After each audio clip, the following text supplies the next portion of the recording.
الحمدللہ وحدہ والصلاۃ والسلام علی من لا نبی بعدہ۔ عبادت کی روح، عبادت کا مغز وہ دعا ہے کہ جس طرح انسان کے جسم میں سر بنیادی اہمیت کا حامل ہے اور سر میں بھی اس کی مغز، اس کا دماغ، اگر وہ نہ ہو تو انسان، میرے خیال سے انسان ہی باقی نہیں رہتا۔ اسی طرح عبادات میں دعا کو یہ مقام حاصل ہے کہ دعا کے ذریعے انسان اپنی اللہ کے ہاں عبادات کو قبول کروا سکتا ہے، اپنی مرادیں اللہ سے حاصل کر سکتا ہے، اپنی ضرورتیں اللہ سے پوری کروا سکتا ہے، اپنی بیماریاں دور کروا سکتا ہے اور اپنے لیے خوشیاں وغیرہ حاصل کر سکتا ہے۔ اب نماز پڑھنا، نماز کے بعد دعا کرنا، اس مسئلے کو کچھ لوگ بڑی شدت سے اختلاف کا ذریعہ بناتے ہیں کہ نماز کے بعد اجتماعی دعا کو بہتر نہیں سمجھتے، وہ کہتے ہیں کہ ایسا کرنا بدعت ہے، یہ ثابت نہیں ہے وغیرہ۔ دیکھیں، یہ بہت آسان سی چیز ہے۔ ایک تو نماز کے بعد دعا کرنا، یہ تو قبولیت کے لمحات میں سے، بہت ساری احادیث میں اس کا ذکر موجود ہے کہ جو قبولیت کے اوقات ہیں دعا کے، ان میں افضل ترین، اہم ترین وقت وہ نماز کے بعد کا وقت ہے کہ اس وقت بندہ دعا کرے، اور ہاتھ اٹھا کر دعا کرنا بھی احادیث سے ثابت ہے نماز کے بعد۔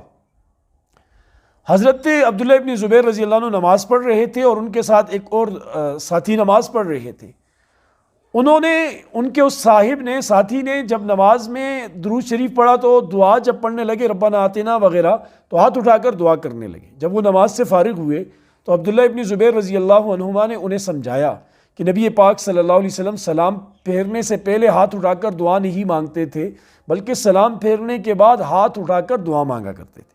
یعنی تم بھی ایسا کرو، نماز کے بعد جب نماز ختم ہو تو ہاتھ اٹھا کر دعا مانگو۔ اور بہت ساری روایات ہیں ذخیرہ احادیث کے اندر جن میں اس بات کا ذکر موجود ہے کہ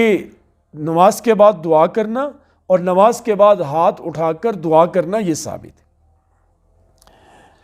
جیسے ایک روایت ہے، حضرت انس کی روایت ہے کہ آپ علیہ السلام نے فرمایا کہ جو بندہ نماز کے بعد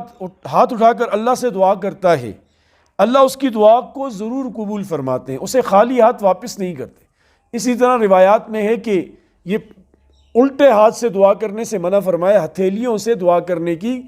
ترغیب دی گئی ہے، تعلیم دی گئی ہے۔ اب اجتماعی دعا کو بدعت کہنا،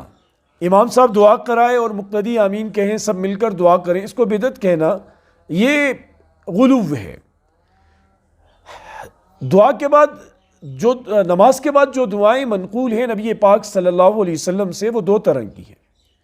بعض وہ دعائیں ہیں کہ جو حضور علیہ السلام نے فرمایا کہ خود زبان سے ارشاد فرمایا کہ نماز کے بعد یہ دعا پڑھا کریں، ان کے فضائل ذکر کیے، ان کے فوائد، ان کے ثمرات ذکر کیے، جیسے اللہم اعنی علی ذکرک و شکرک و حسن عبادتک، اللہم اکفنی بحلالک عن حرامک و اغننی بفضلک عمن سواک، اس قسم کی بہت ساری روایت۔ اور کچھ ایسی دعائیں بھی موجود ہیں کہ جو صحابہ نے روایت کی کہ جب نبی پاک صلی اللہ علیہ وسلم نے سلام پھیرا تو آپ صلی اللہ علیہ وسلم نے یہ دعا پڑھی۔ یعنی یہ مسلم میں بھی یہ روایات ملتی ہیں، بخاری شریف میں بھی، سیاہ ستہ کی دیگر کتب میں بھی، کہ بعض روایات میں ہے کہ آپ نے نماز کے بعد استغفار یوں اتنی بار پڑھا۔ بعض روایات میں ہے کہ حضور علیہ السلام نے جب سلام پھیرا اور دعا کی تو اللہم انت السلام و منک السلام الی آخر ہی یہ پڑھا۔ بعض روایات میں ہے کہ آپ نے اللہ لا الہ الا اللہ، اللہ لا الہ الا ہو وحدہ لا شریک لہ یہ پڑھا۔ بہت سی روایات موجود ہیں۔ اب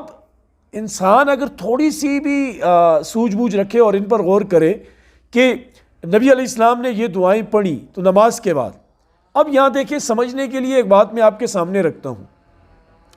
کہ آیا حضور نے یہ دعائیں انفرادی پڑھی یا اجتماعی پڑھی؟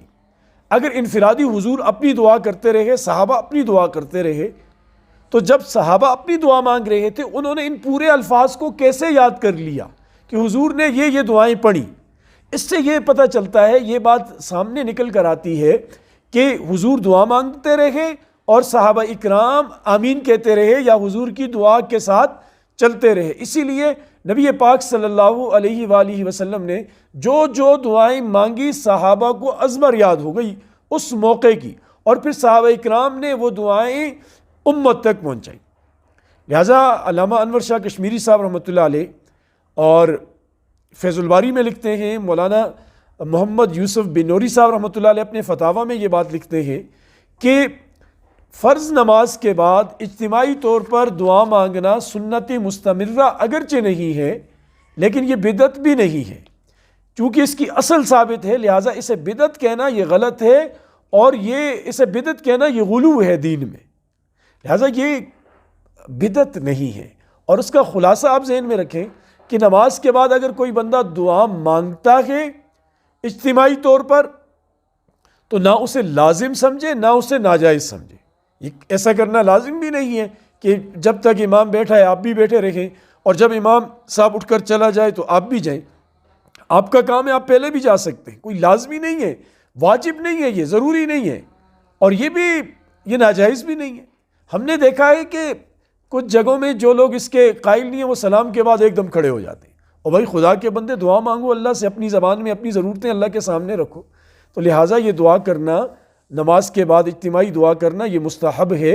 یہ اس کی اصل ثابت ہے، اس کو بدعت کہنا یہ انتہائی خام خیالی ہے۔ اللہ پاک ہمیں سمجھ کی توفیق نصیب